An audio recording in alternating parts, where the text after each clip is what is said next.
Hey guys, welcome to Massive Iron Live. Welcome to Massive Iron Live. Last week we had audio issues.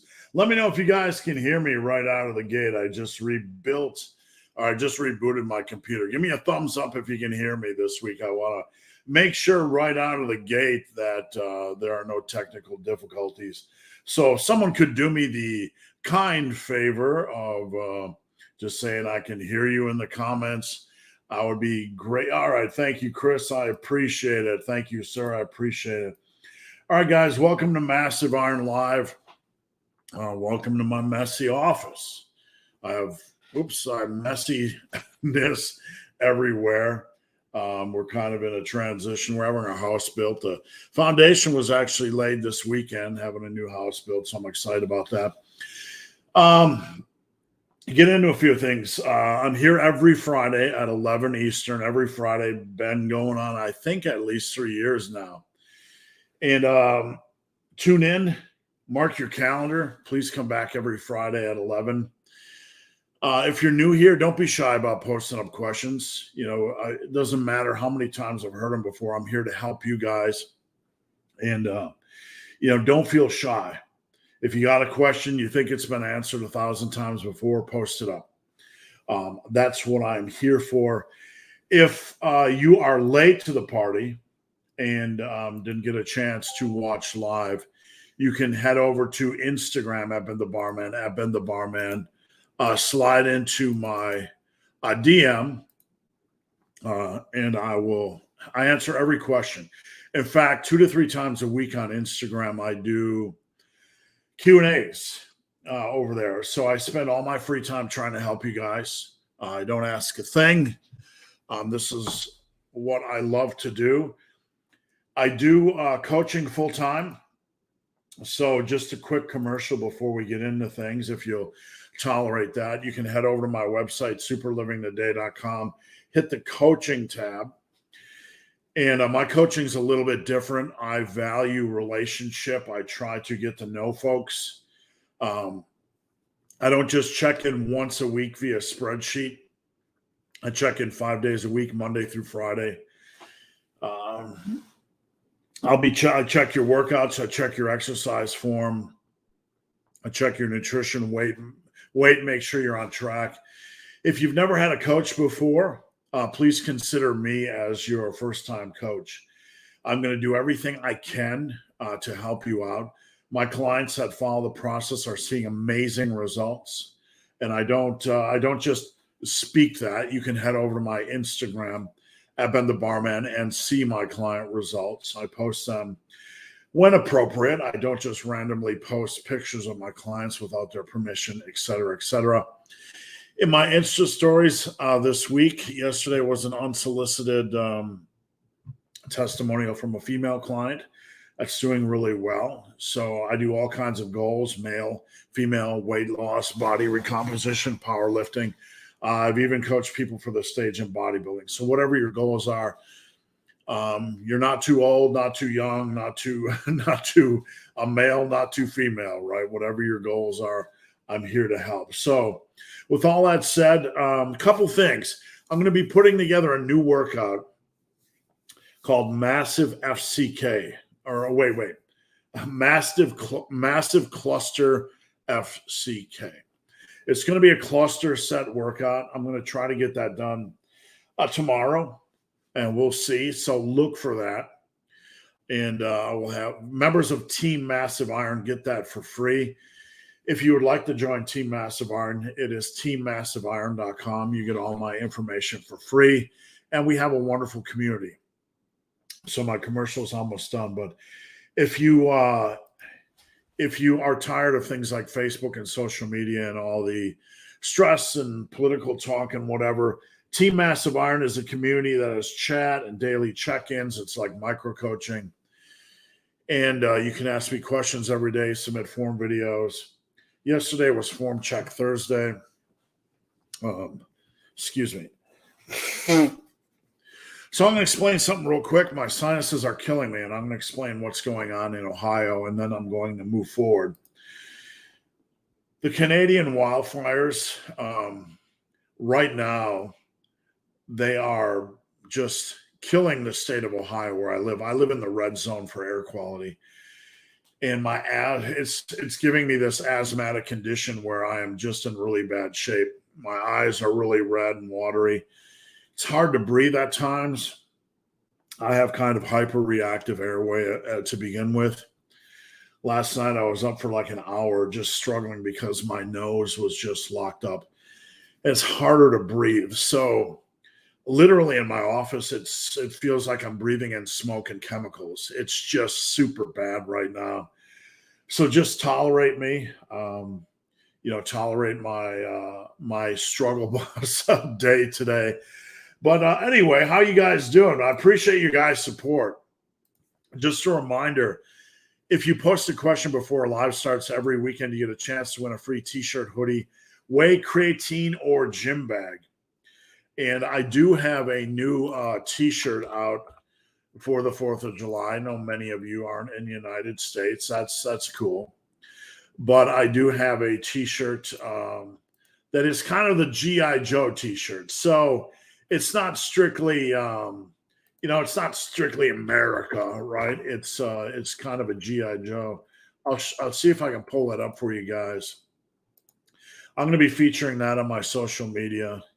And this weekend, I do this for fun. I only literally make like $5, so it's not like I'm making any big amount of cash. But if you want to support a minor content producer, this is the Massive Iron, Massive Joe shirt, and it says "Big and strong as humanly possible" in small print. That's on my website, superlivingtoday.com. Just search Joe in the search button, or superlivingtoday.com. Just search that in the search button and you'll find it. So yeah, look this weekend. Keep an eye on this weekend on Instagram, Evan the Barman, for Massive Cluster FCK, right? That's going to be my new workout. And we're going to focus really on cluster sets. I put together a cluster set workout a long time ago at Muscle and Strength. And this is not going to be only cluster sets, but I am going to have a cluster set component for every body part. So a couple things on the personal level before we dive in. My cut is going great on a new low. I'm looking to have my home gym set up in November or December. We're going to start doing some filming, like me training, me showing you things like how to do specific exercises, me doing video tutorials of my workouts. And I'm trying to be, super secretive about my conditioning, right? I want to do, I don't want to just like start doing swolfies again and all that kind of stuff. So I want to wait till I get down to my ideal body weight and then kind of do a reveal, so to speak. And it might sound silly, but I'm going to be 56 this year, right? I don't feel it. I certainly don't look it. Just kidding. Maybe I do. I'll let you guys decide. But I want you guys to see, where I'm at, and I want to start doing more filming videos like that. I've been training hard and heavy. This week was just a killer workout week. Just crushing it. I started off Monday at bench. Bench is moving super fast. My bench is around 400. I did 275 for 12. Fatigue, that was my fourth set. And I didn't push to failure. I was around 275 by 14. It's around 400. So my bench is doing really good. Overhead presses are doing really good. Those are general. I hadn't trained them in like a month because I was moving and getting settled into some stuff. But those are hanging around 200 for multiple sets. And what else do I got going on? Backwork's going good. Pendlay rows are at 315 for 3 sets of 5. Dumbbell rows, I'm at a new gym this week, and I'm able to do 150-pound dumbbell rows, so I'm happy they have 150s. Deadlifts, I'm dealing with a right knee and right lower back issue that's been kind of lingering. We all go through injuries at times. This is kind of my struggle right now. My deadlift is, I did 435 for couple reps as a feeler this week. The weight feels light, but I'm just letting my lower back kind of heal. And squats. Squats have been dealing with a knee injury on and off for the last year. It felt completely good. And then last week, I kind of aggravated it mildly. I was able to squat yesterday very, very light. So anyway, that's my training. Let's get into things, shall we? Let's go. Post up a question. Don't be shy. The more questions, the better. Tim first. Tim's a member of Team Masson. Assassin second. Assassin's a member of Team Massive. TeamMassiveIron.com. Dumbbells and Donuts. A member of Team Massive. TeamMassiveIron.com. You're noticing a trend here. If you're not on TeamMassiveIron.com, do yourself a favor, because we're trying not to put together some community based, some cult based around me. We're trying to put together a good community. So I'd love to have you. Assassin, how do you have so much patience for even the most difficult clients? This is a good question. I mean, there is a degree of frustration. I don't get frustrated with people. I want the best for everybody that comes to me. I do. And I can see what the best is for people, right? Because I've been doing this for so long. I know where their nutrition should be. I know where their focus should be. I know where their effort should be. I know where their training should be. But I don't get frustrated because it's a process. I'm trying to help people get onto the tracks and maintain that consistency. I'm trying to help people with accountability. There are some people that have been with me, that weight loss clients that aren't losing weight, but they aren't gaining weight either. So in the meantime, we're working on slowly, we're working on focus on habit change, right? And, in coaching, things happen daily. That's why I like daily check-ins on coaching. We check in daily. I answer questions. We learn, we refine, and that's a big part of equipping. Think of it like I hate to put it like this, but it kind of is like a 4-year course in whatever time frame you have.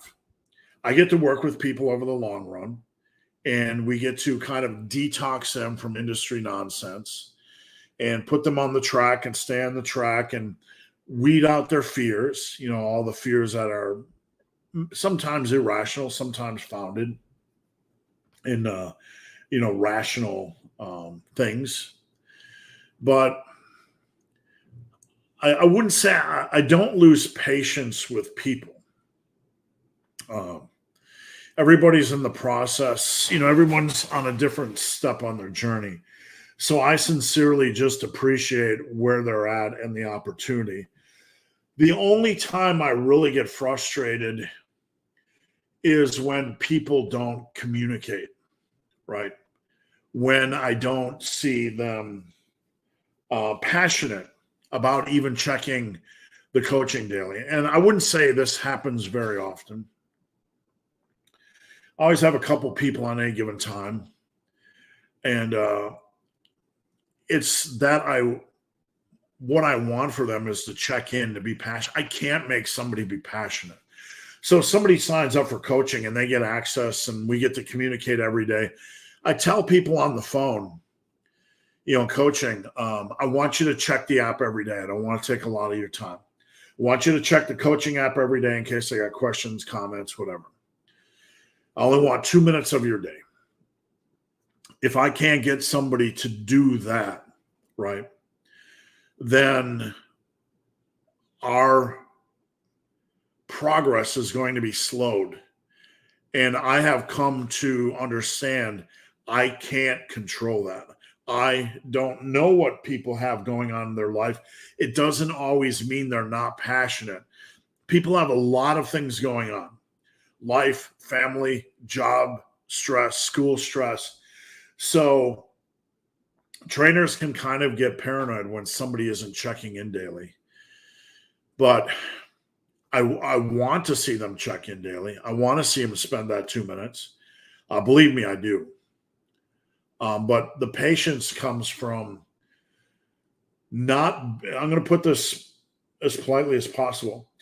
I can't be an assumptive asshole as a coach and assume the reason someone isn't checking in. Life has a lot of things it'll throw our way. I had a client got hit, I believe, by a bus, right? And sometimes I have clients go on vacation, they don't let me know. So you can like go 10 days, like, where's Bob been? Bob, you okay? Oh, I'm on vacation, right? So I just do what I can, and I hope for the best. Dumbbells and donuts. I'd like to work towards some advanced calisthenics.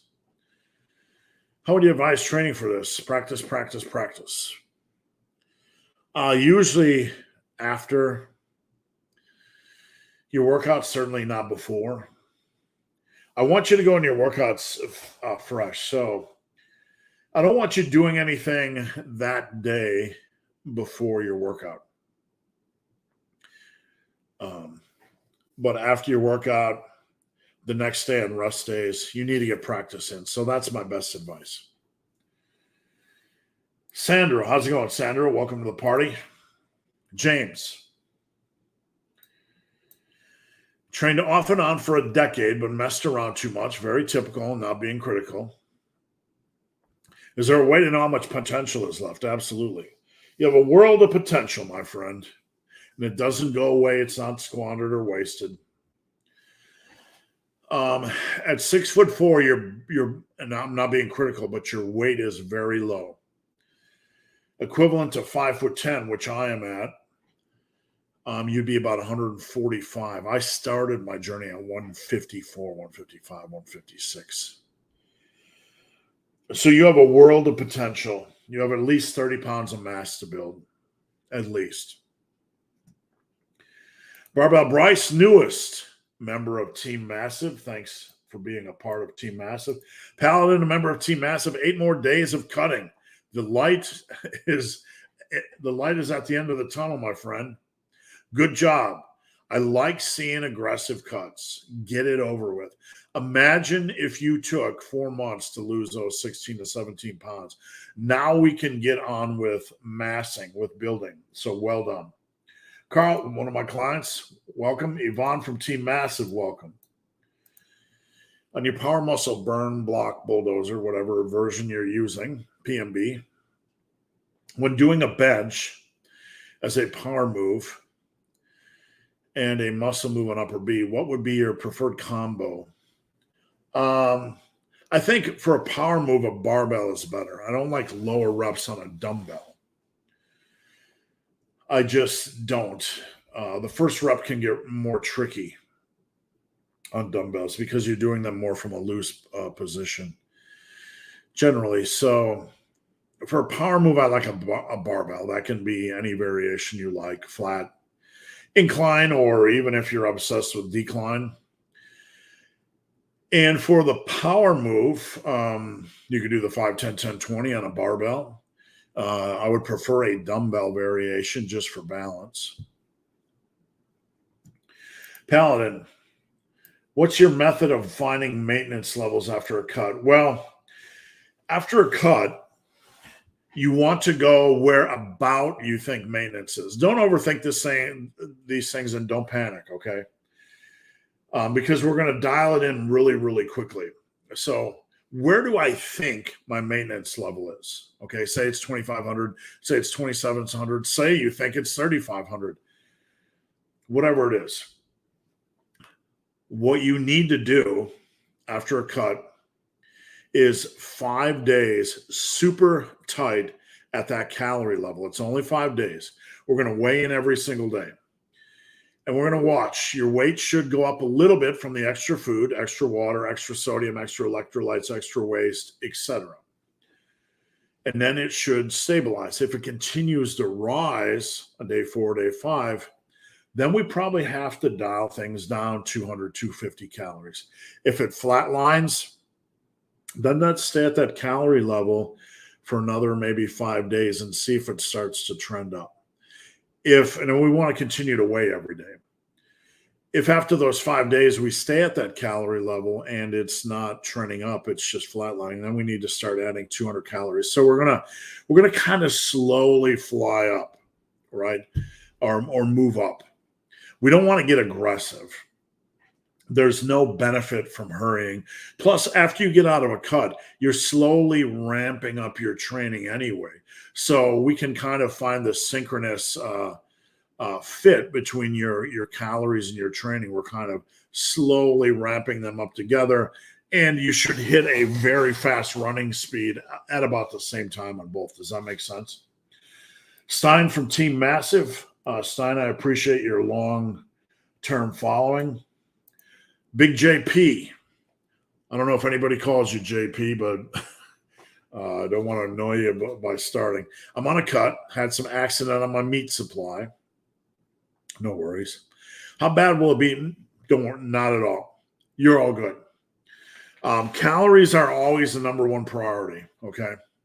Nail the calories. If in the short term you have a little bit of speed bump on proteins or fats or whatever, or even have a higher calorie day, don't worry about it. You're going to be fine. Nothing bad's going to happen at all. It's not like you're going to encourage muscle loss. Everything's perfectly okay. And John Paul, I'm going to let you win. You are the winner this week, and I could pick another winner, so don't run away, guys. Hit me up on Instagram at Ben the Barman, collect your prize, or email me benthebarman@gmail.com. Big Hairy Ugly Dude, I love bodybuilding, and I want to start a social media outlet, but do not want to show face body. Well, there's some guys I follow that just put the old smiley face in front of their face.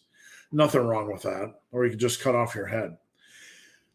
I don't know your specific goals. What I would say is people connect to people, right? There's so much phoniness on social media. People connect with people. So whatever you do, you need to put your content out and be more than a physique. Share some things. Find ways to connect with people. Find ways to motivate, to educate, to equip, right?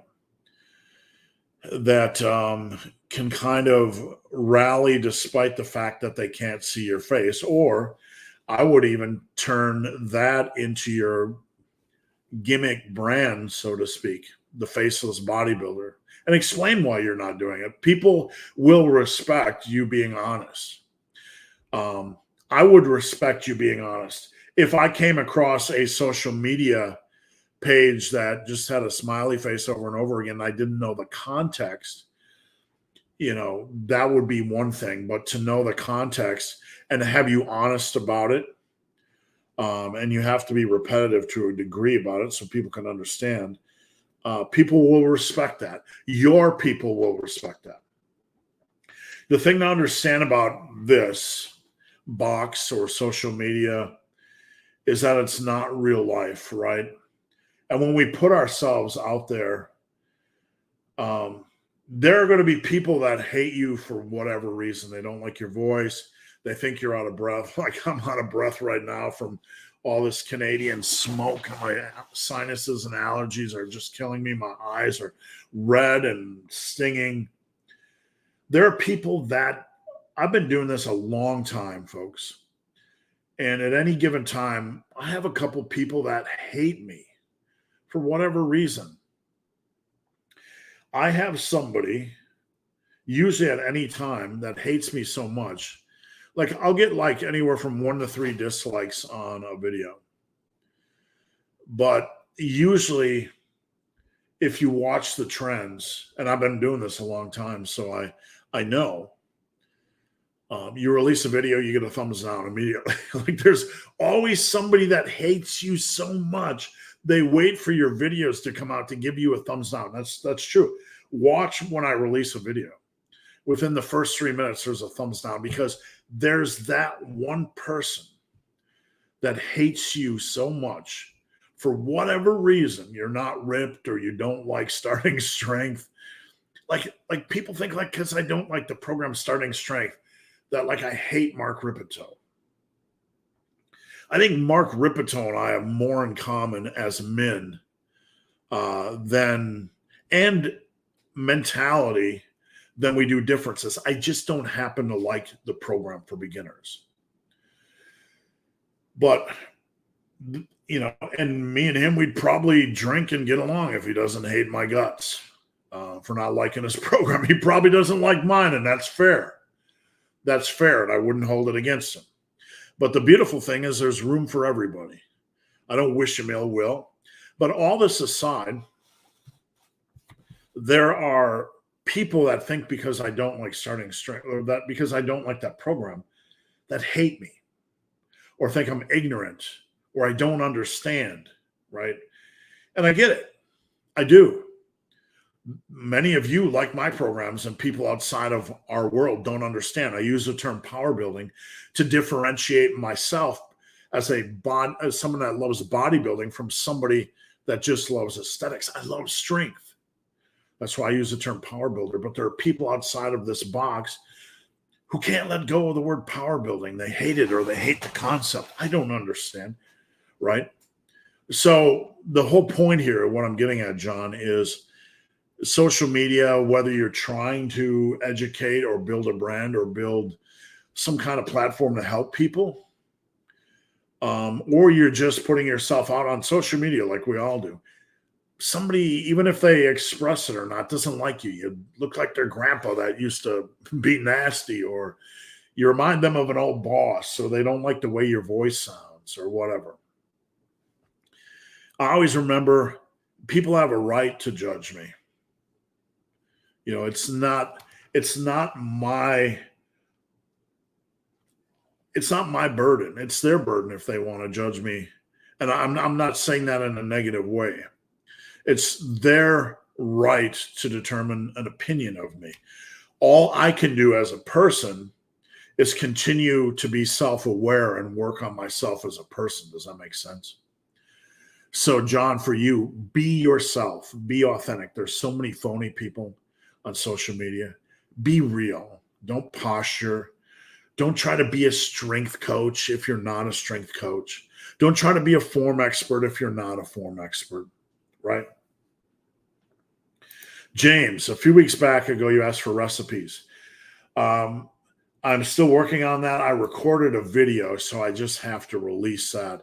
I did get some recipes in, but I've been waiting kind of for a good weekend to knock it all together. So hang tough on that. Jonathan, if cutting for 2 pounds a week, do I need a 1-calorie deficit? There's no way to tell. Your maintenance is around 25 or 2350, so that's pretty low to start with. I don't want you, Jonathan, to go too low. But what I would say is set an 1,800 calorie ceiling. Now, bear with me. And a 1,500 calorie floor. So on days you're strong, go to 1,500. On days you're weak, go to 1,800. If you get real strong, stick at 1,500. You need some reasonable energy and resources to get through this. And you need it to be sustainable so you don't break. Does that make sense? And Jonathan, if you have any other questions about that, just make sure to hit me up. Is it normal for BSS, acronyms, Bulgarian split squats? Just want to make sure. There's so many acronyms that float up. Big, sexy striations. Is it normal for big, sexy striation, Bulgarian split squats to feel good, a bit easier on your dominant? Yeah, absolutely. My dominant side is my right side. My left side feels weaker on many things. Even though they're both relatively strong, I can tell a couple rep difference on my left and right side. So this might sound ridiculous, but when I do dumbbell rows, when I would do dumbbell rows with 200 pounders, the Ronnie Coleman dumbbells at the Power Station Gym in Ohio, I would start with my weak side, my left side. I'd be able to do 20. And my right side, I'd be able to do 22. There was always like a 2 rep difference for me on the stronger side. So I would always start with the weaker side. It's okay. It's not abnormal. Big Tim. Tips for getting dumbbells in position for seated shoulder press. The dumbbells I'm using are starting to, when they get tough, look, I've been there, man. I mean, at my peak in 1997, I got 120s up for 5 reps. It's tough. You really have to swing, and it's like you're cleaning 2 dumbbells in the position. Sometimes you can't kick them up. At that point, you have a decision to make. You continue to stay on the struggle bus, or you move to a standing single arm, because a single arm we can get into position, right? So the next evolution or progression would be a standing single arm press. Does that make sense? That's where I would go from there. Marnix. Can't do pin press because of neighbors. I would just ask them to move. Just kidding, man. Low ceiling and only got a flat bench. How can I do the seated overhead press? Are you talking about a standing pin press? You have a low ceiling, so a standing pin press. Flat bench. On a flat bench, you can get underneath in the seated position and still kind of press up. You might have a tendency to lean back a little bit. Look, you got to do what you can do. So you either have to do a seated pin press, or you're going to have to spend the $150 and get an adjustable bench. Honestly, if the seated doesn't work, I would go through your house this weekend, find everything you can sell on eBay and get an adjustable bench. Not even kidding. I don't care if it's your wife's clothes. She won't know. She's got so many clothes and shoes. Just take the ones at the back of the closet that she hasn't seen, right? Hasn't seen in a while. That she'll probably wonder where they are. You know, like the 2 days. Have you seen my red shoes? They're in the back of the closet. Max. Right. But seriously, you gotta focus on what you can do. You either got to do seated dumbbells, or what you can do, you can just get in that position without the support where you push up. It's going to feel really weird, but just start light. Beyond that, you got to sell blood, donate a kidney, do something, sell plasma, get the money to get an incline bench. That's what I would do, honestly. Big Tim. I once heard the opinion that the goal of a good fitness coach should be for the clients to eventually, I know this is tossed around. I hear it as well. But it makes the assumption that that's what people want. Look, Tim, I've dedicated my life to this. I've made over 100,000 forum posts. I answer questions daily. I've written articles. I've worked with people. I have such a broad. I'm not trying to elevate myself, but the picture I'm trying to paint here is that I have a broad wealth of knowledge and personal experience in every aspect, editing other people's workouts. If you look back in my history, like the Mr. Olympia competitor, Sean Clarita, I was featuring him in Muscle and Strength 15 years ago as a natural, right? That's not like, hey, I'm a big deal. But what I'm trying to explain here, and just hang with me, is I've been doing this for so long. I have this broad perspective, broad personal experience. So someone like me or Louis Simmons or one of these guys, Dan John, one of these guys that's been doing this their whole life. And I don't want to elevate myself into a sensei because it feels a little bit awkward, right? But guys like that have such a rich and deep amount of knowledge to pass on that a good argument can be made that when you find a coach like that, you don't really want to detach from them. If you can afford it, right? Because there's continuing education. You're going to get out of it what you put into it. But if I got the chance to work with Donnie Thompson, who was then the strongest power lifter in the world.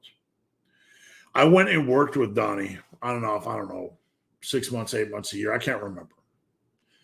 I had the opportunity to work with him, the strongest power lifter in the world. Right. And when you get an opportunity to work with somebody above your level, it's not just always about we want to equip them to be competent enough to handle themselves. I can equip people to be competent, but I have so much to offer you, Tim. And I'm not saying that from a place of ego. I have such a big, broad knowledge base that a coach like that, it depends on the individual. Do you want to be competent enough to handle yourselves, or do you want to continue on and get an education? It's really up to the individual lifter. But a lot of coaching, though, Tim, isn't just about being competent, because people might be competent lifters, but coaching is a lot of psychology. It's a lot of habit development. It's a lot of accountability. It's a lot of things beyond A plus B equals C, right? So there's so many depths to coaching. People are more than just things that do programs or things that get a meal plan. They're people. They're complex. They deal with problems. Problems creep up. I'm not sleeping well this week. My girlfriend left me. School stress. I can only train 2 days a week for the next month, right? Things crop up that you aren't expecting, that you don't always have a solution for, right? So the stuff they toss around on social media, coaches, competent, equipped, it sounds good, right? It's just happy, fluffy social media stuff. But in the real world, it really depends on the individual. So many different things pop up that, are you ready for them all? Is it worth your money to continue with a coach? Does that make sense? Howie, I'm supporting my partner dealing with mental problems, but I feel drained at times myself. I understand. Not sure how long it'll take. First and foremost, much respect. We live in a world that is all about us, and if it doesn't give us something immediately back, people tend to discard it. So much respect for supporting another human being.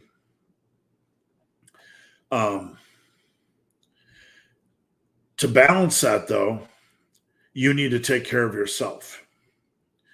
So there needs to be some rules or things in play. I'm supporting this person, but you also need to find a way to communicate with that person that I also need to do this for my mental health, so I can also be strong to support you. There's nothing wrong with that. Where the problem comes into play is when the person you are supporting either isn't in the mental capacity to give a darn. They're just, and this is not a criticism, but some people can be really off center to varying degrees, like very panicky, very depressed, or just dealing with a mental condition or a dysfunction that they really can't center. They can't reason. So in that case, you need other people to be your backup, counselor, other people in that person's life. You need a way, some way. You need a support system yourself. You're going to have to find it. And if not, you're going to have to deal with this. But if that person is within reason, they are going through a very rough time, but they are willing to reason. You need to have just the heart to heart.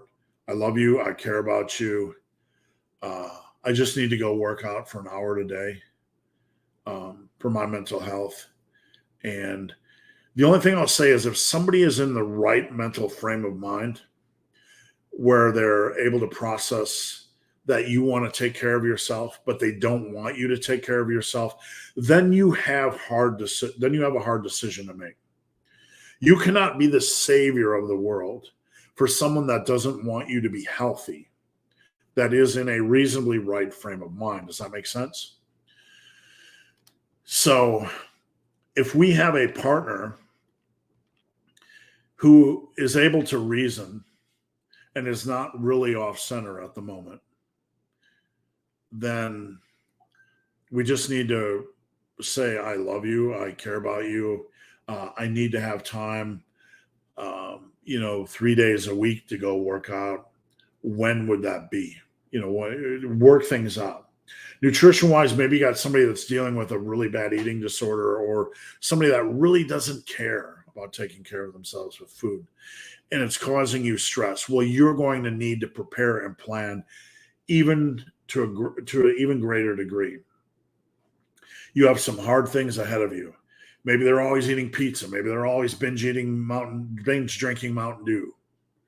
And you're tempted. Well, your temptations are not another person's problem, right? Another person doesn't have to stop drinking Mountain Dew or eating pizza because I don't like it, right? So at that point, you need to make a decision. Do I want to be in this relationship? If so, I need to plan my meals. I need to take it even more seriously. I need to focus. I need to prepare. I need to plan. That is my burden, and I need to attack it. Does that make sense? And how, if you need any other support, please consider joining Team Massive Iron. We are much more than a lifting community. I do not know your situation, but I do know we have a lot of good people at Team Massive Iron that would love to be there for you and help support you in any way you need help. So just consider that. Big Bob Fish. I know you consider cuts as deloads, not deloads. I want to make sure I want to make sure we frame that properly, and I'll get into that a little bit. But I pushed it too hard and my shoulders irritated. That's the problem. Yes, when you get injured, you need to take a few days off. You need to let things repair and definitely eat at deficit. Cuts aren't deloads.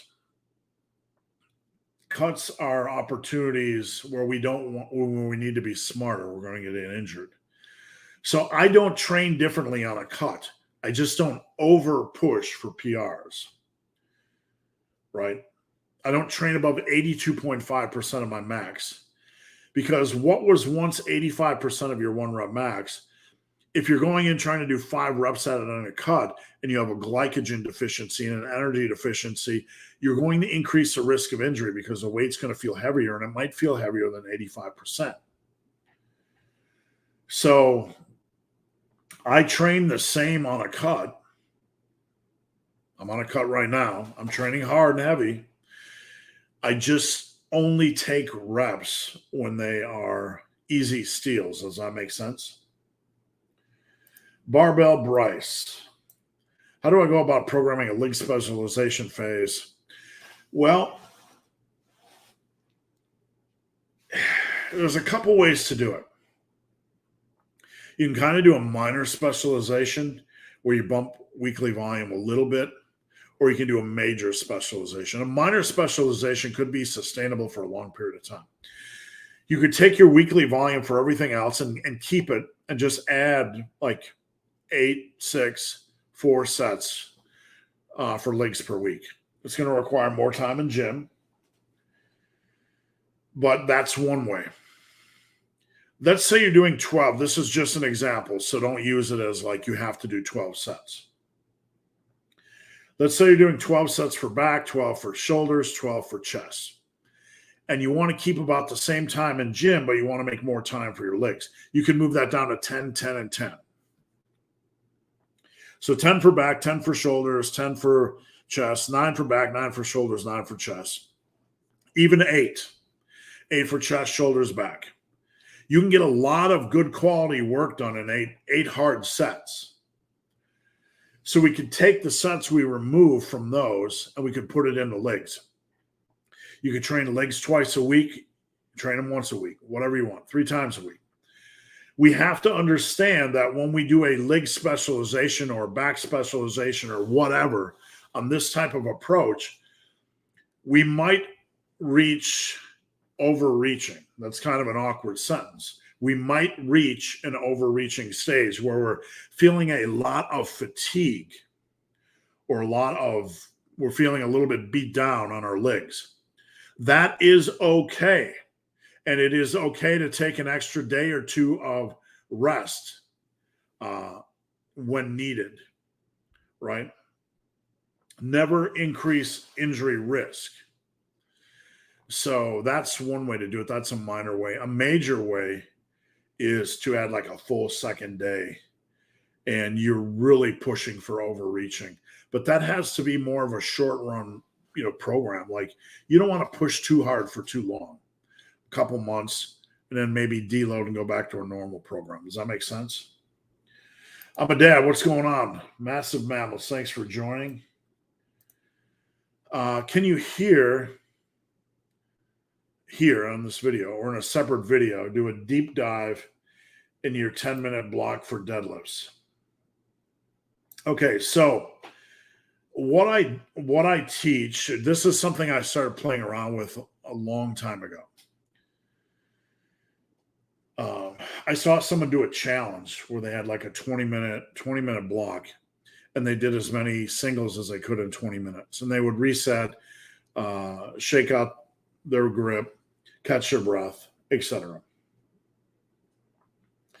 And they did it with 4 or 5. And I'm like, this looks like a fun and I like rest pause because it's engaging. And this is a way, rest pause. So I started adopting a 10-minute block where we do as many singles or doubles on deadlifts as we can without our form breaking down, no grinders in that period of time. So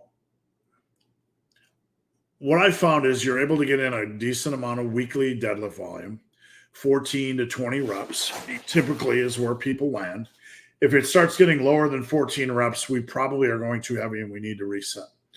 So you're getting in the equivalent of 3 sets by 5 to 3 sets by 6, 3 sets by 7 a week on deadlifts. And in my opinion, that's all you need.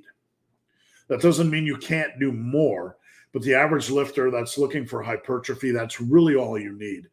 15 to 20 quality deadlift reps a week. And then we move on to other back work.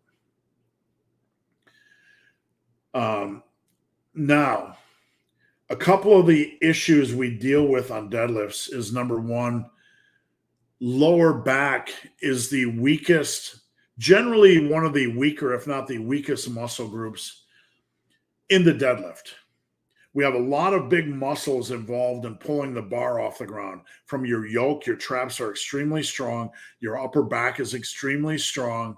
Your hips, your glutes, your quads, your hamstrings, all of those muscles are extremely strong. And typically, not in every case, but typically for most of us, during our first several years of lifting, or as we are building our strength base, our lower back is the weakest muscle group or one of the weakest muscle groups in the bunch. So when you get deeper into a set of deadlifts, usually the lower back is going to take more and more of the stress. So when you see somebody really pushing a deadlift set towards, to the limit, it's not that their quads are going to get fatigued or their upper back or their glutes or their hamstrings. Usually it's their lower back. It just can't hold. The other muscle groups are much stronger, but the lower back starts to buckle and brace. So with a 10-minute deadlift block, we aren't doing an endless string of reps and building up cumulative fatigue. We're doing a single or double, resting for 10, 15, 20, even 30 seconds, and doing another one. So lower back fatigue is more minimized. It's not completely negated, it's more minimized. Does that make sense? Now, on big lifts like squats and deadlifts, we also have the cardiovascular stress. Holding a weight off the ground or a weight on our back, our heart rate starts to elevate. And this can cause all kinds of issues. By doing a 10-minute block where we're doing only a single or double and resting a little bit, we can kind of mitigate that elevating heart rate. So we can better focus on quality of work and not be as limited by an elevating heart rate. Does that make sense? Now, the final main benefit of the 10-minute block for deadlifts is that you get to reset and work on form resetting from the get-go. Every rep, after you do your single or double, you release the bar. And then you have to reset. So it provides a way for us to practice setup over and over and over again. So those are the three main benefits. There's really no downsides. It's rest pause, so it's brutal. It's not easy. It's just different. And in my opinion, I hesitate to say better than straight sets. But in my opinion, there's so many good benefits of doing this that it should be tried. Now, people have asked me, can we do it on squat? Can we do it on bench? Not really. Because squat and bench, the racking and unracking when you do like this type of thing is harder than the actual reps. So it doesn't work for everything. Can you do a live form check of RFK Jr.'s incline bench from 4 days ago? Let me see if I can pull it up. RFK Jr. is in pretty good shape. Politics aside, and I don't want to get into politics discussion, but I'm very, very impressed with his level of fitness.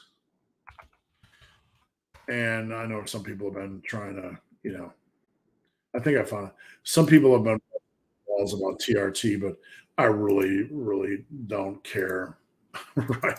I really don't care if the old dude is on TRT. Really, no cares in the world. Let's see. You get to that age, man, you're in good shape. You're well above everybody else. So props, just respect. Let me detach this. Let me shrink it down a little bit. All right. So an incline, number one, it's a little bit high of an incline, but what can you do? Incline is incline, right? What is that? 35 and 10s or whatever it is on there. Who cares? Weight is weight. Number one, looks jacked, looks a little TRT. Again, I don't care. Obviously, he eats well and takes care of himself. So let's give respect where respect is due. Looks like his legs are okay, but it looks like he skips leg day a little bit. They're still decent, right? They're not small. They're not twigs. His upper body just looks a little bit better. Legs look okay. Looks like leg press legs. Let me just minimize this so YouTube can get funny with sound. Da-da-da. It's only a 30-second video, so hang tough. Grip's a little bit narrow. You want to see pinkies on rings, generally on bench press variations or around there. You can see right now his wrists are inside of his elbows already, and yes, his arms are flared. But, this is going to be more triceps focused because the pinkies aren't on the rings. That's minor. But if we want to get more of a chest focus, I'd rather see him open his grip a little bit. Let's watch his feet. You don't want your feet to be dancing after you unrack. You just go straight into it. Now, again, you can see wrists are inside elbows. Too much of a narrow grip for his body type. He needs to widen it a little bit. He needs to control it down. I don't care how low you go on an incline, right? It's not a competition to see death, but you want to control it down, not super slow. He's just kind of lifting like the typical guy does, kind of jackrabbit. That's okay. I would just like to see a little bit more control during the descent.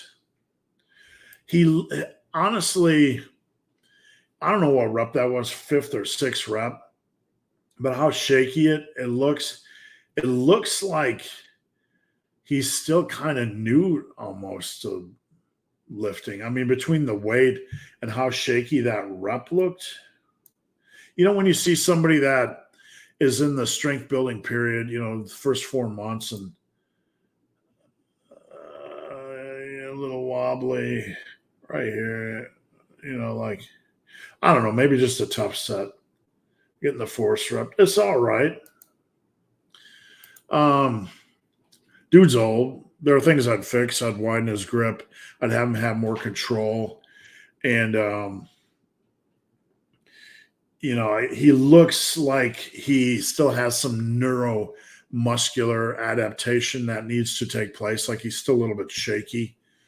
But, just much respect for hanging and banging with the iron. Albert, good morning. Can I do the posterior days at the gym? Yeah, absolutely. Any way you want to do, as long as you're training hard, always just service hard training. I'm a dad. What's your superpower? If optimal was truly a thing, it's like ghosts. Optimal, you could turn into a show like a ghost chasers, right? Chasing optimal at the gym, right? What would it involve, and why is the answer hard? Because we're looking at what optimal is the wrong way. We're trying to find it in a split or in an exercise. And we're completely glossing over what optimal really is, what optimal is. Optimal is I wrote a book, Massive Iron, many, many years ago. And that's where I started calling myself the Massive Iron Channel. It came from that book. I just called it Massive Iron. Sounded like a good title. I ran with it. But what I did in Massive Iron was, the point I was trying to make, the big point, was that it's easy for us to get confused with lifting. But to weed away the confusion, we need to look at the commonalities between the way everybody trains and not the little differences, right? So looking at exercise choice or split choice or whatever, that's he uses rest pause. He uses cluster sets. He uses this split. He uses push-pull legs. That's looking at the differences. What we want to look at is the commonalities. And that was the pillars of success in my book, Massive Iron. Now, have I expanded them slightly or changed them or evolved them since that book was released 8-9 years ago? Yes. But optimal would be the commonalities. What are the common pillars that are required for success? It's not a specific split. It's not a specific exercise, right? It is hard training. You have to be training hard. And if you don't know what that means, in the Massive Iron world, I used to say, if you maximize every set, you're maximizing every workout. If you're maximizing every workout, you're maximizing your progress. This was in Massive Iron. Hard training. What does this mean? How can I make things harder on this set? Right? Not easier, harder. It doesn't mean doing circus acts, circus tricks, controlling the weight, only doing quality reps, pushing for as many quality reps as I can. Just mentally trying to get in that set and trying to get everything out of that set. So that's the foundation. And that was within the original Massive Iron book. Hard training, pushing sets as hard as possible. Training consistency for a long period of time, 5, 8, 10 years. Nutritional consistency. A reasonable volume. What is that? Why do I use reasonable? Well, volume is going to depend a little bit, on the individual, injury history, personal preferences, what exercises they're using, but a reasonable volume pushed hard, right? So we have a reasonable volume. We have a reasonable exercise selection. You have to have exercises that challenge you, that have a progression opportunity. You can't have in your program all isolations with no progression opportunity. There is no lifter that has a lot of mass that built it completely on dumbbell flies and side lateral raises. You need challenging exercise. So you need a good exercise selection. You need hard training. You need a reasonable amount of volume. You need consistency in training. You need consistency in nutrition, and you need patience, and you need to be smart and not injure yourself. All these things are part of the pillars of success, right? You need progressive overload. You need to push. When you're training hard, you're naturally going to push, and progressive overload should be the fruit of that labor, right? These are the commonalities, not push-pull legs versus upper-lower, not body part splits versus full body, and not optimal rep ranges. If you're working over the course of 10 years on a lift, your rep range is going to vary. Some seasons you're going to do 5 reps, some seasons you're going to do 15 reps. So no one uses the same thing for a long period of time. So optimal, we're just looking at optimal wrong. Does that make sense?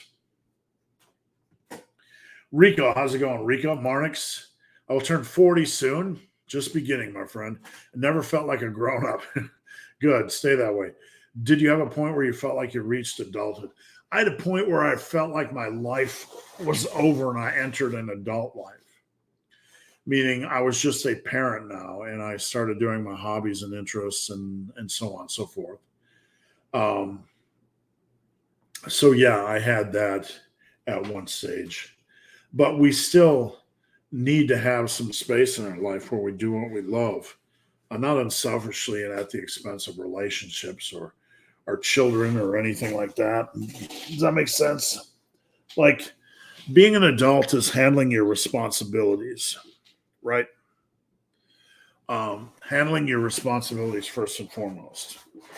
Immaturity is being irresponsible with your responsibilities. Not paying your rent or destroying this building by having wild parties and not caring about the impact you have on others. This modern generation is basically being equipped, and I'm not making a blanket statement, on generational values. I'm just saying we are trending, and this is not everybody, and this is not at all times. But if it feels good, it's right? If it feels good, it's the right thing for me to do. Well, this is kind of getting detached a little bit from, does it hurt other people? Is it best for the community? So there has to be a little bit of balance in there. Feeling good. Hey, I'm going to paint, draw, knock holes in the walls because it feels good for me. And no one should tell me I shouldn't, and you should just fix it because I need to do what feels good for me. Well, we need to balance that with the impact on other people, right? The costs and the labor. That's just a silly example, but you know what I'm saying.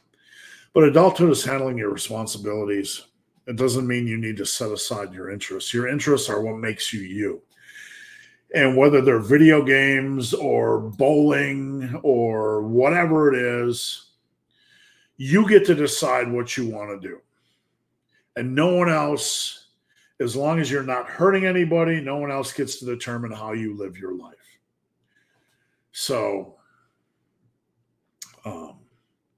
we can kind of be tossed in this grown-up box where we feel like we can't do certain things. As long as you're handling your responsibilities, you can do whatever you want. You can play video games all you want. That's far more common. It used to be considered just a kid's thing. But the world is changing. Big Sam, could a front squat be more valuable? It could be. The proof is always in the pudding, really. How does it feel for you? So I don't worry about how one lift feels. I never feel a squat in my quads, and my quads are big. So you have to kind of escape that a little bit. The important thing is having 3 or 4 good quad exercises in the mix that you enjoy. Let's put it that way. All right, guys, we are about an hour in. I'm going to get a drink and stay here. Keep posting your questions. Don't go anywhere. We got another hour and a half to go.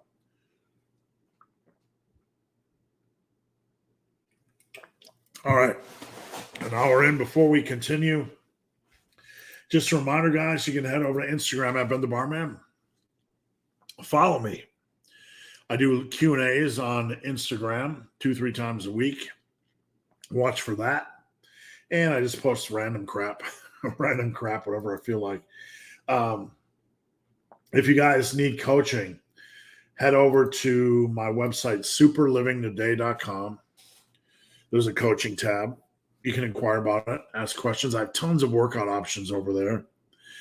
Also, Massive Iron Whey and Massive Iron Creatine. I'm not a supplement company, but these are good quality products. And you're putting $5 in my pocket. I have an apparel, some massive apparel, some really cool stuff. So you can check the apparel tab. If you need a custom workout or you want to join teammassiveiron.com, please. All right, let's keep rolling. Keep the questions coming, guys. I'll stay on as long as you sexy people have questions. Where we at? Okay. Audio is still good. Looks like Joseph will get out of ICU today. Carnivore Barbell is a member of Team Massive Iron, and her son, long story short, has a pretty rare condition. And we've been following Abby, which is Carnivore Barbell, and trying to support her son the best we can with good wishes and financially. So Team Massive Iron is far more than just a lifting talk. It's a family as well. So I'm glad to hear that. Arms at 13 inches going into my long-term bulk. 15. Attack food, attack training. I would like 14 and a half at least over the next 12 months. But I think you have the potential to get to 15. I've not seen your live stream for about 2 months, and I feel sorry. Welcome back. Glad to have you back, my friend. Aberrant, I think I tanked my metabolism. No such thing. Now I'm gaining weight. What you probably did was you were probably depleted. Electrolytes, carbs, mineral. What you're doing now that you brought back calories is you have more glycogen, water, more water in your system from electrolytes. You're not gaining fat back. You're gaining weight back from adding glycogen, from adding electrolytes, from adding waste, from adding all those things. So don't panic. 1,500 is way too low. You didn't tank your metabolism. You're okay. That's just your body normalizing. And just relax. It'll stabilize. And, just wait for it to stabilize and we'll start to make adjustments. Christos, can you give me some good metal song recommendations? I've been kind of turning through, like, this is going to sound really strange, but like back in the late 80s, I was one of these guys. I was lucky enough to stumble on Slayer, Metallica, all these kind of guys. I would go in a record store and find the most obscure albums I could. So back around 84, 85, I was, by accident, not by, by providence, not by just being a divine god of metal, I stumbled on all these old groups. And I would just buy the most wicked looking album I could in the album store. So there was a lot of stuff, Snow White and Rigor Mortis and all this old metal from the 80s and late 80s, early 90s, Nuclear Assault. Some of it's crap, Death Angel. Some of it's crap, but there are some really good gems back there. I was listening this week to Rigor Mortis. Let me see if I can find it. That's an album that I just randomly bought back, I don't know when it was, 1988. I bought. I'm just pulling this up here. I bought just the music. Let's see. I'm going to screen share. So I'm going someplace with this. So I ain't tough. So I bought this album, Rigor Mortis, in 1988. And they got Freaks, which was kind of a follow-up EP. But listening to it, man, it's still kind of great. I haven't listened to it in over 25 years. So listening to some of this old metal from way back 88 to 92, before we really exploded into modern metal, I would look into some of that. I would find some of this stuff. There's a lot of it that's like, you listen to an album and there can be a lot of filler stuff, but there's a lot of good quality stuff. Not always the best quality, but bands like Snow White, Nuclear Assault, just a lot of old school stuff like that. I would check some of that stuff out. The air quality in Iowa is also trash. Sleeping at night has been garbage. I'm right in the red zone from the Canadian wildfires. We are literally smack dab in the dark red zone.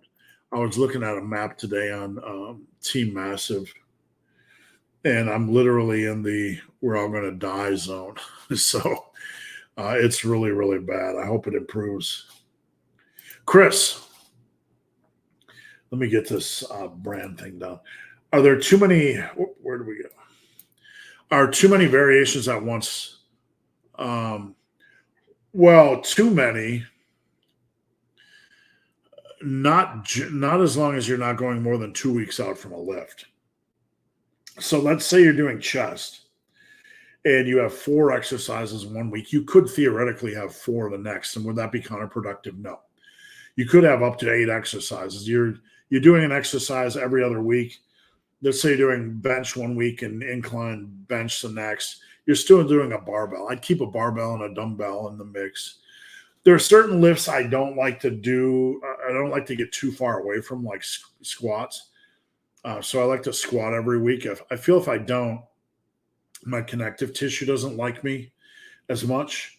And so there's certain lifts I like to do every week. But, you get beyond like 8 would be max. Usually I'm about at 6-ish, where I'm alternating a couple exercises every other week. We don't have to need to get crazy about this, but we need to know that a little bit more variation is usually a smarter choice for hypertrophy than a little bit less. Does that make sense? We're getting in a little bit different variation. The body responds very uniquely and very specifically to a certain movement. So if you do lunges and all you ever do is lunges, and you think you're building big quads, maybe you are building big quads, but you add in the stimulus of leg press, it's going to hit you differently. And there's a good chance that you'll get sore because it hits you differently.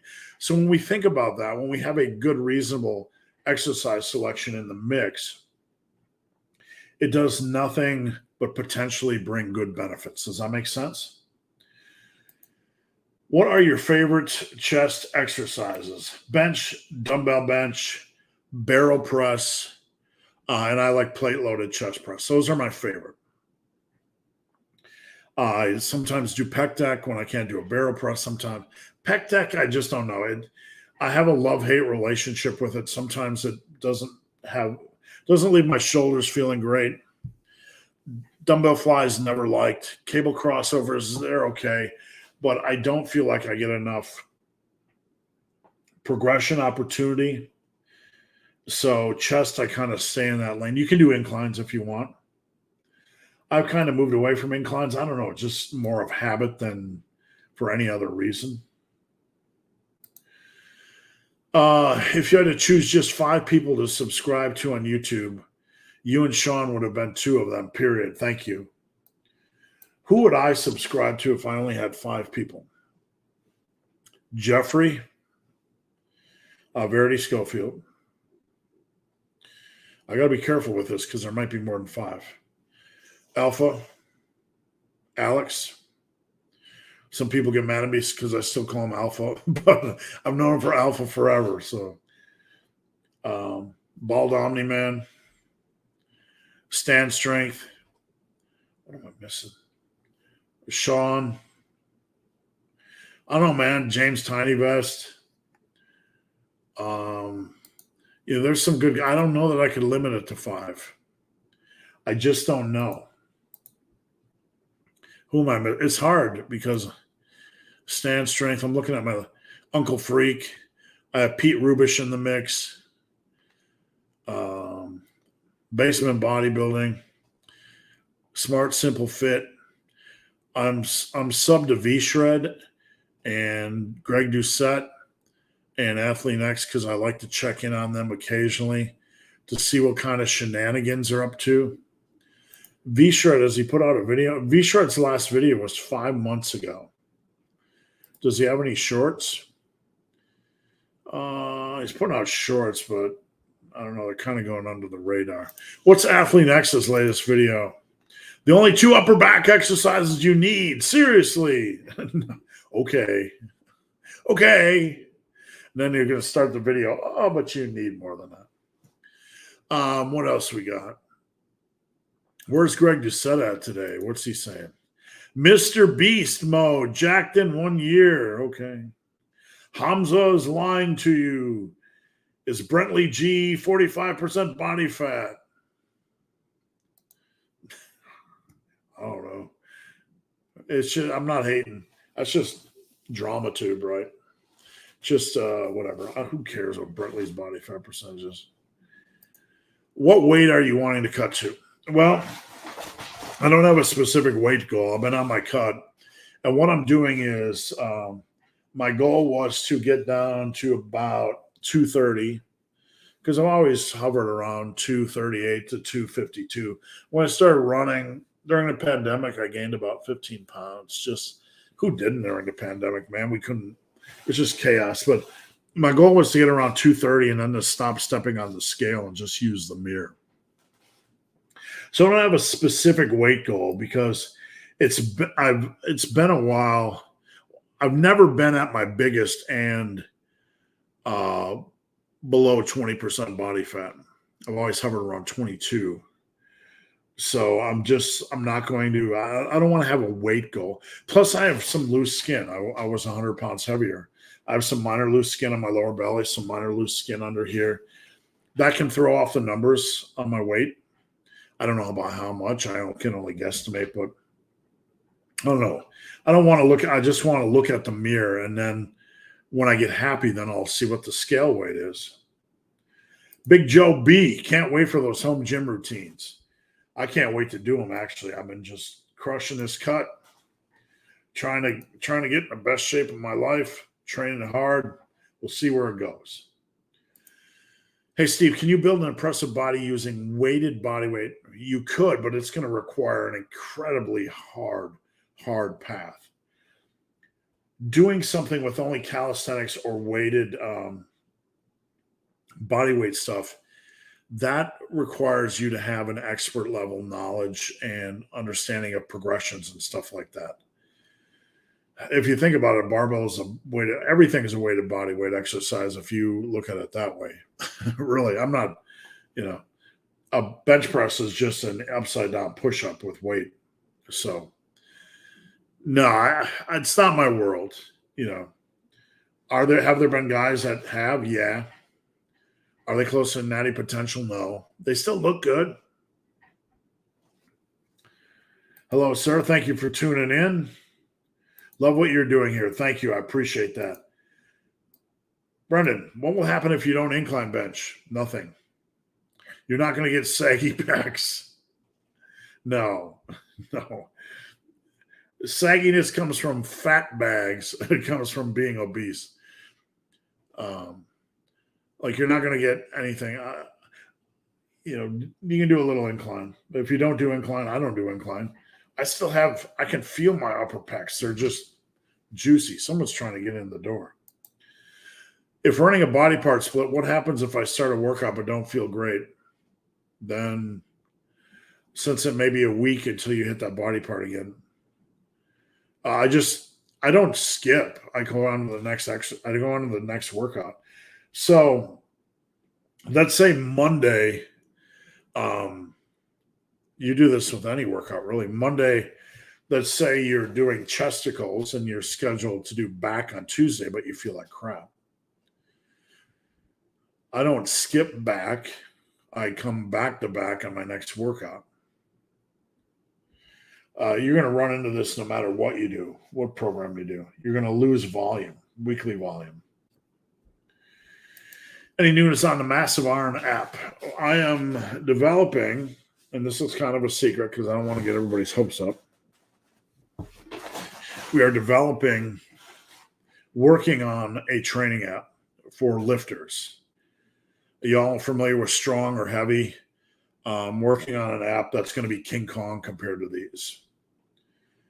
The interface is the key thing, like inputting your workout during gym time. That's our main focus. We want it to be slick and we want it to be rock solid. But we are, my developer's in Greece right now. We are working on this. We're looking at having it potentially beta tested by the end of the year. And after that, we're going to have some on Team Massive try it out. But I'm just moving slow and steady. I don't want to get anybody's hopes up. This is just one of those side projects that I really want to work out. Quite honestly, I use Strong and I've used Heavy, and they're functional and they're okay. But I think we can do so much better for the average lifter. So that's what I'm working on. Fat Chick in a Barn. Good morning, client of mine. Happy to see you. Glad to finally catch you live. Glad you are here, client of mine as well. Thank you. What things that the gym taught you help you in other areas of life? The ability to see the value of a step forward each day. One step forward each day builds a big thing. The value of consistency, unwavering consistency, and trusting the process. Mental strength. The value of fighting off the laziness. I don't want to work out today. Who cares? Shut up. Go do it. You know, the fighting back against the voices that want you to stop, quit, lay down, be weak, right? Those are the big things. Bruce, what's going on? Bruce, client of mine, welcome to the party. Big Tim from Team Massive. I know you personally don't have the time, but do you see recovery modalities? Ice baths, no. I see that as an extreme waste of time. Somebody's going to hate. Foam rolling, stretching, no. You can do some minor stretching if you're stiff. I'm not against it. But by needs basis, right? I don't see ice baths as any value really. Unless you enjoy it, go stick your testicles in a bucket of ice, right? There's no inherent value. Somebody's going to get angry, but I stand firm with that. These things come and go in the industry, and I'll always stand firm and share my opinion. No need to fight over, but I think it's just a colossal waste of time. Foam rolling. If you feel beat up, roll it out and not roll it out. But I'm a lifter. I'm there to lift. I don't want to stretch foam roll. If you do, go ahead. What is concurrent periodization? Well, it's stupid simple. Having two modalities that you're doing at the same time.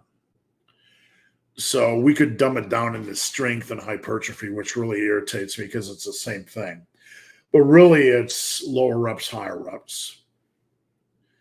Or it could be like you could do a 3x5 one week and a 5x10 the next on bench press. You're doing two different modalities concurrently. It could be the same week. It could be alternating weeks. You could do a 5x5 on bench one week or a rest pause or cluster set the next. Different modalities. From my understanding of the science, there's many ways we can periodize, right? Periodize. There's many ways we can periodize, but from a practical standpoint, I believe what the science says is that the simple form of concurrent is most benefit. You get the most out of it without making things overly complex. Does that make sense? Big Bob, I'm late to the party, but I made it. You need to join Team Massive. Thank you, Bob. I appreciate it. Happy Friday, Team Massive. Another Team Massive member. Corey, you have to clean them. Your genitals, your ears. Nah, he's talking just joke. He's talking about seated dumbbell presses. Yeah, when I was doing the hundreds, I have to literally rock and clean them up and then get seated. It's really tough. Some people got a lot of veins. Does that do a lower body fat percentage, a mix of that, or genetics? I would often have crazy pumps, on my triceps and arms and shoulders, and at a body fat percentage of 22 and had crazy vascularity. But that's because fat isn't distributed evenly. I would carry most of their fat in their movies, their belly, their lower back, and their love handles. So when my arms are 17 and a half inches at 22%, they're relatively lean, and then pumped, they're a half inch bigger. So they're relatively lean, and that vascularity really shines. So it's a function of muscle mass, not just leanness. Does that make sense? Regional muscle mass. Thanks for keeping it real. Thank you. I appreciate your support. Been doing Versiga Pros to fight elbow tendonitis. Lifts are going up and my tendonitis is far more manageable. Glad to hear it. That's what this is all about. All right, here we go. Here we go. This is going to be a fun one. I've heard some influencers don't do lying hamstring curls. This isn't the blah, blah, blah. I'm going to be crude and I'm going to be honest here. Fuck them and unsubscribe from their channel. This is just nonsense. I hate this weak kind of don't do this downside, don't do that. It's a fucking lying hamstring curl, for God's sake. I just did them yesterday. I've been doing them my whole life. You want my honest opinion? I'm going to give you my honest, uncensored opinion and hide the kids and turn the volume down. These influencers are bitches, and you can tell them I said so. I hate this toxic thing. I don't care who said it. Maybe somebody I respect said it. And I love you, and I respect you, and maybe I watch your channel. But anybody, don't do lying hamstring curls. This is bitch talk. Blanket statement, stupid fucking idiot talk. Don't do X because of Y. This nonsense. Do you have to do lying hamstring curls? No. Should you pick hamstring exercises that work great for you? Yes.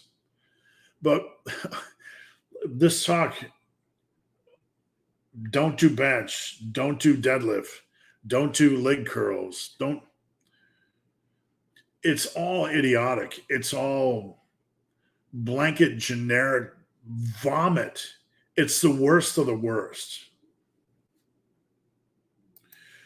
Haru, what's up, Team Massive? Thanks for joining in. 10 pounds of muscle or 100 or 1,000 extra calories on your BMR. I'm not sure what you mean. Not sure what you mean. Maybe you can clarify.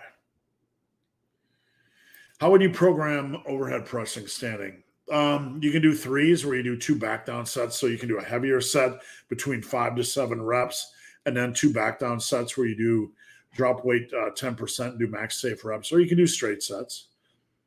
I did 5 this week, 3x5s on seated. You could do that on standing. You can do 8, you can do 10 reps. When I do lower reps on a barbell press, like I did 3x5 this week, I still do 10 reps on the dumbbell press. So you want to balance that a little bit. You don't want to put all your eggs in the lower rep basket. Does that make sense? Mikey, checking back for my weekly dose of Massive Iron Live. Thank you for tuning in. I sincerely appreciate it. Any tips for doing a long-term bulk? If you're going to do a 6-month bulk, you probably want to hit it for about 15 pounds. That gives you a good weight gain without getting too far off base. Anybody can knock back 10 pounds after that bulk and be back in reasonable land.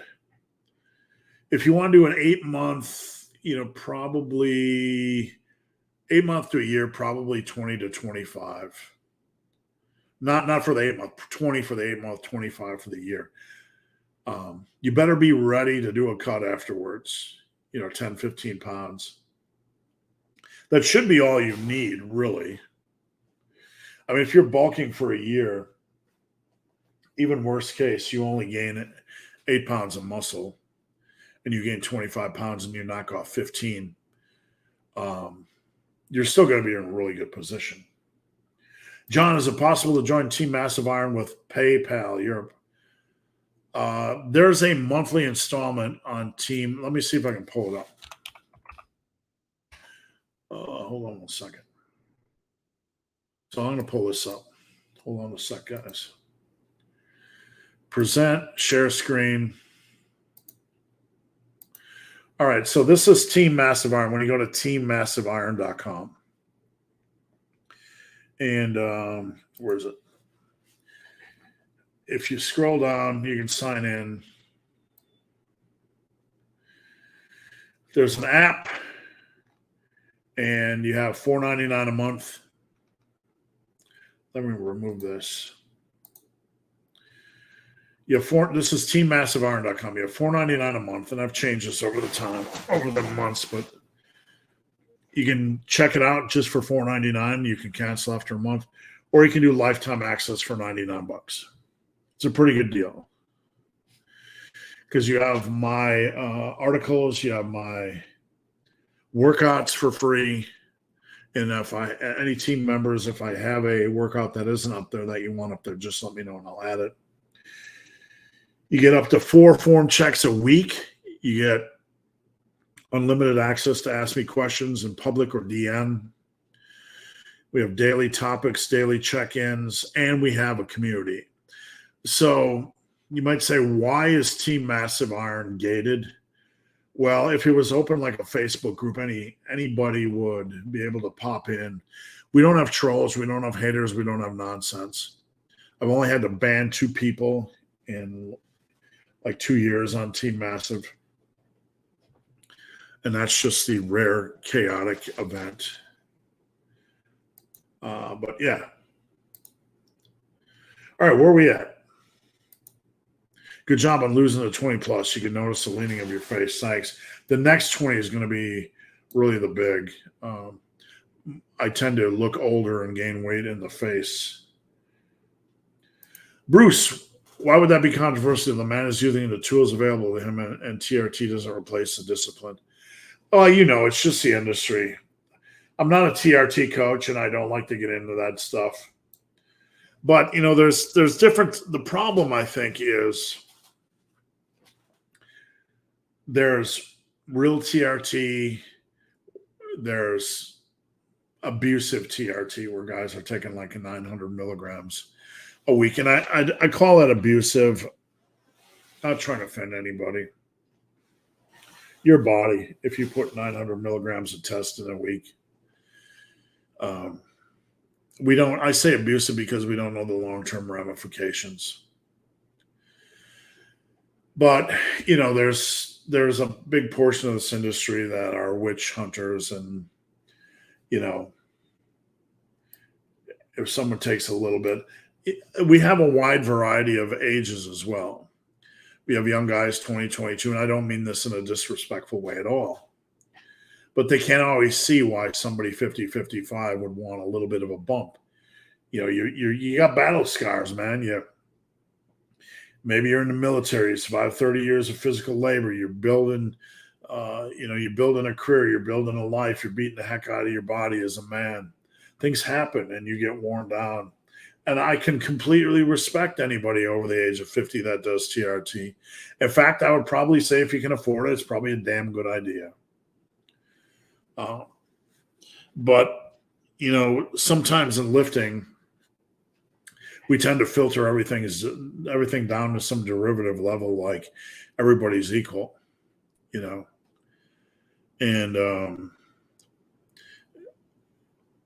is there a physical aspect to it? Even 200 milligrams will give a little bump. But, some guys just want to feel a little bit better as well.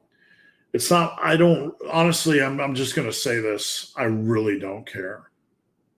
I don't care. You guys do whatever you want. I don't have time to worry about that. I like lifting. I'm a lifting coach. I like to help people change their body. I don't really care what people do. I really do not care. Is that like 105 pounds? Not sure, Bruce, what we were referencing, so apologize. Machu Pikachu. Since I bought a heart rate monitor, my eccentric on the bench is more controlled because I don't want to smash the thing. Yeah, it's a good reason. I understand. I've worn one when I was running at times, so I completely get that. What to think about as you squat for good form? Well, the biggest issue people have is their knees push in. Like, they squat and they're kind of like pushing their knees, their thighs together almost, and they don't realize they're doing this. It's almost like a form of being overprotective. We actually have to do the opposite. We have to kind of clench our glutes and push our glutes forward and allow the angle of our thigh to match the angle of our feet. I try to also think about driving my butthole straight down so I don't, sway. I take a big breath, brace, drive butthole down, and let my thighs match my feet. That's what I think about. Harut. How does one determine that they should sub a secondary accessory lift after a certain time? Well, if you have a secondary lift, let's say bench is your staple, right? And you have a secondary lift like plate loaded chest press. You can swap it out anytime you want as long as it's an equal lift. As long as what you have is reasonable, you can swap out. If you're doing this so often that you never make progress on any lift, then we got an issue, right? So it doesn't really have to make sense. I don't like it. I don't like the feel. Maybe I have too many dumbbell exercises or too many compounds, and I want to plate load a machine chest press or plate loaded chest press. That's fine as long as what you're doing is reasonable. You don't even have to have a reason. Recreational lifting. Hey, boss, I have a third rest day in a row because something got in the way of training. Is it necessary for one to eat in a surplus? If you're on a bulk, stay on that path, man. Don't try to micromanage a couple hundred calories. It's not going to make any difference. Stay on that path. You're not going to get unnecessary fat gain. A wisely devised bulk's not going to make you fat anyway. And you're still recovering. You're training hard, a couple rest days, you're still recovering. The body's still repairing. Keep the calories normal. I thought Greg said there are no negatives, but I just asked a chat bot about NMN and GoToMax, and it said there are maybe negatives. I wrote an article about this way back when.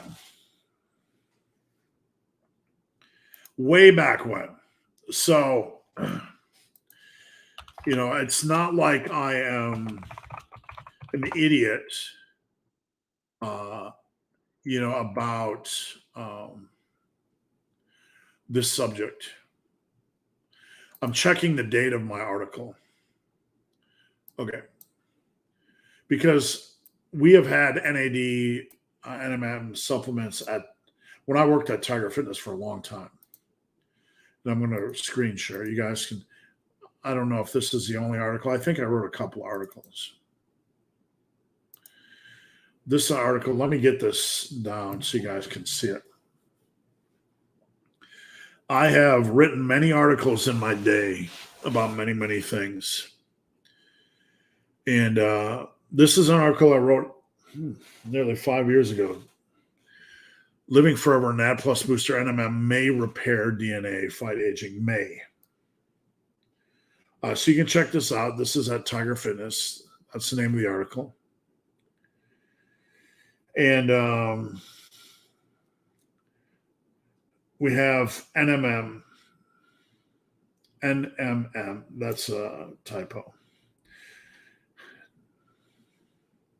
And there's the cells of the old mice were indistinguishable from the young mice after just 1 week of treatment, blah, blah, blah. The studies are promising, but look, we had a product called Seragen. I recall there being some negative things that came out on Seragen after it was out, or NMN. And I recall there being some nervousness about it. It's not a miracle. There's limited research. And as somebody that's been in the industry and written articles on it, wouldn't waste a cent on it. I recall there being some hype, but also some negatives on it. So without going into a deep dive, because I haven't really studied the research on the last 3 years, I would bet there's not a lot of research.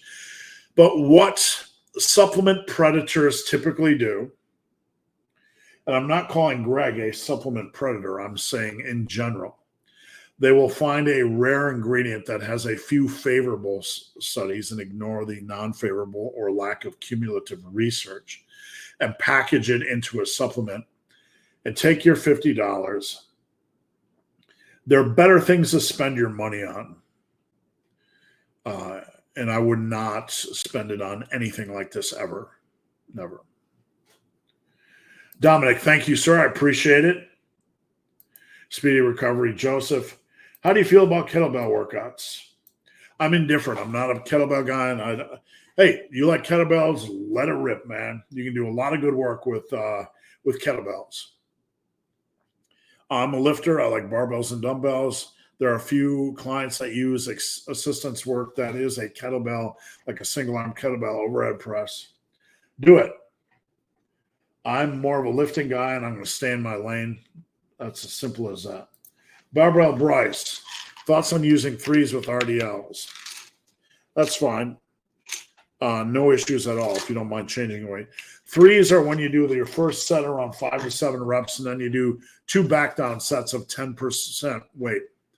So let's say you're doing 200. Second set would be 180. Third set would be 160. That's fine. The only downsides really to threes are that you have to change weight.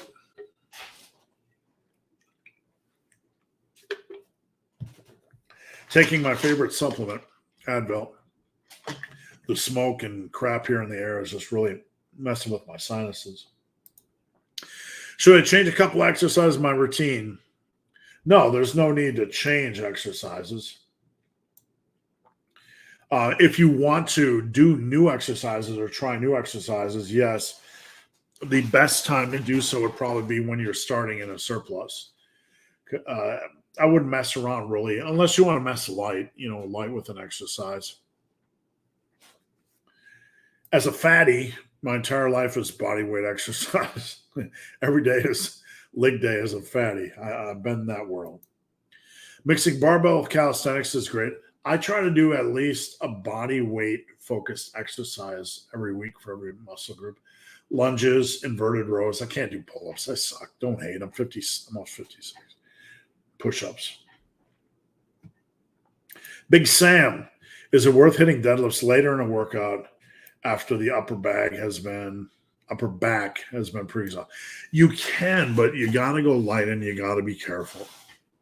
Really got to be careful.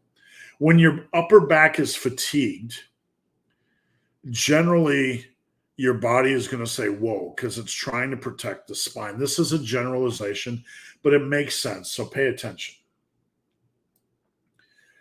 If you go into a regular deadlift day with lat or back fatigue, the weight's generally going to feel heavier because your body is going to try to be more protective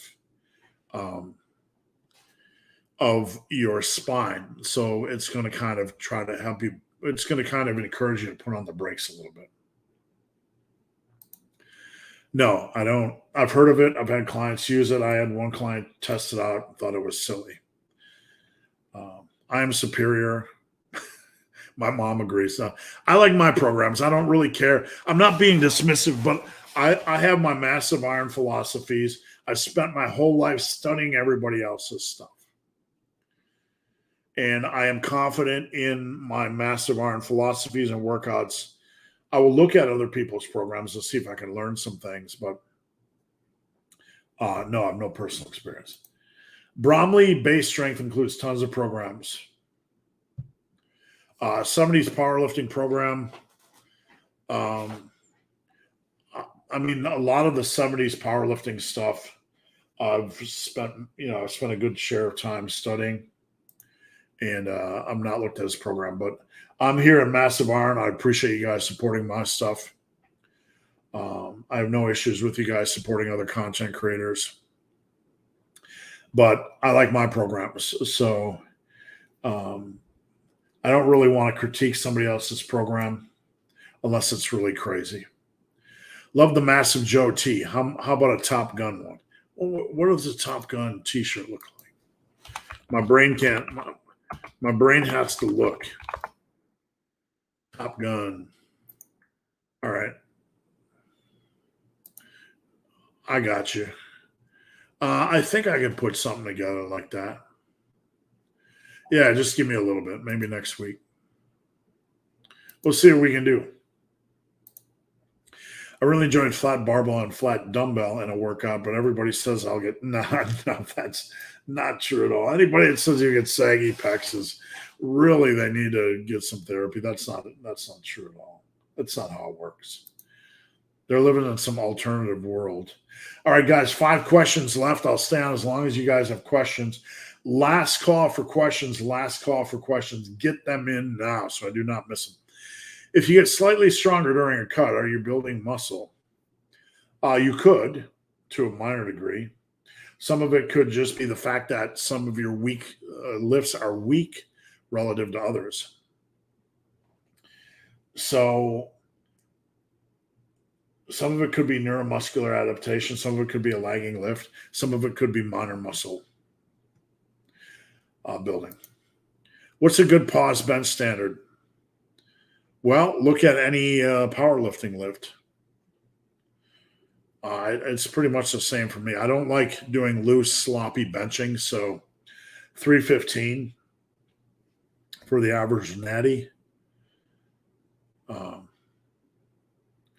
are your top 3 exercises for the chest? A barbell variation, a dumbbell variation, and I like a plate-loaded chest press. Logan, last call for questions, guys. Weights are getting heavy on the massive bench program, still making strong progress. Any tips on controlling the weight with confidence? It's going to feel heavy, but there are times on bench where I'm unracking. I'm just like, whoa. The only thing I can say is you gotta just control it and ignore how it feels. That's the only thing you can do. Just control it down. If it's too heavy for you to control down, you're probably not going to be able to push it up. What's the best way to lose fat while lifting weights? I do coaching. Coaching is accountability. Team Massive is a little bit cheaper, but you can get all the accountability you want for Team Massive for a pretty low price. But best way to lose fat is calorie deficit. Coaching. My coaching rates are extremely affordable, and I do daily accountability. I check in with you on Monday through Friday. So you can go over to superlivingtoday.com, check the coaching tab, excuse me, and I'd be glad to help.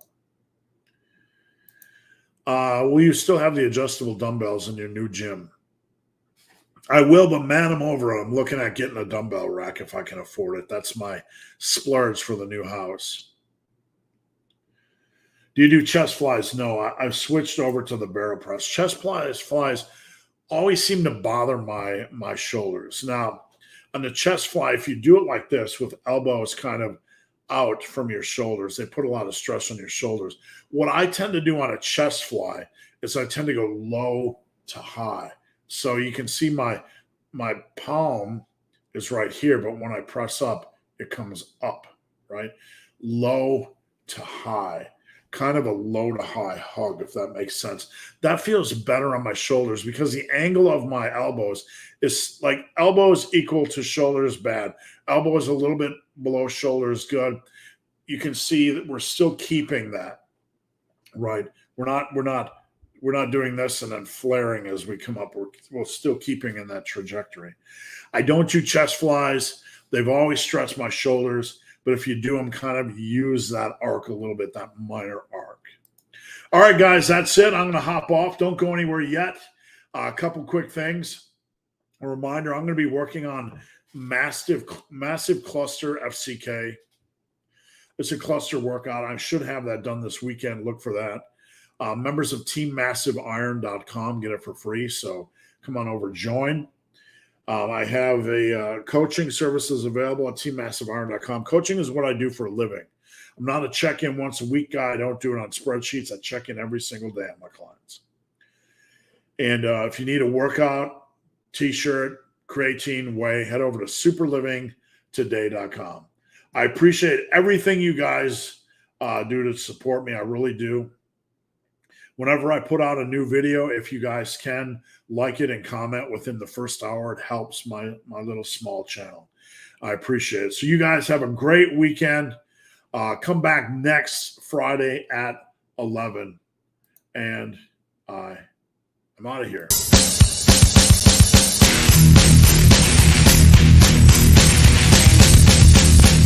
not almost over.